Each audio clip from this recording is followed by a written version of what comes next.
Embedwa musentebe w'abasuubuzi ba Gonja, Pastor Jackson, bategeezezza nti bakyasanga obuzibu bwa Katale we bayinza okutunda gonja waabwe era nga kye kiseera bafuna okuyambibwa ku nsonga eno. We have no market in fact, so we asked the Honorable Minister at least to go and lob for us at least a factory where we can be taking gonja, because there is no, in fact we don't have enough profit here when we do business here in Gonja. So we asked the Honorable to go and look for us at least to lob a factory where we can be taking Gonja. Banira basabye Minisita Kabyanga okufuba okulaba nga baggulawo ensalo basobole okutunda n'ebyennyanja byabwe kibasobozesa okufuna ensimbi eziweera abaana baabwe nga kino si kyakuyamba bakyala bokka wabula n'abasajja.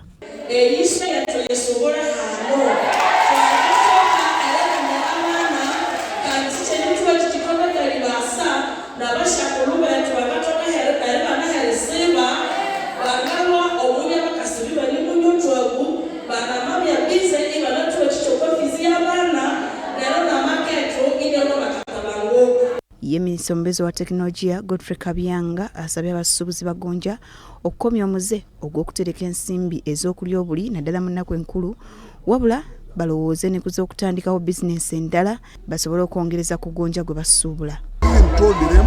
Apart from Gonja, which is normally affected by some unforeseen circumstances.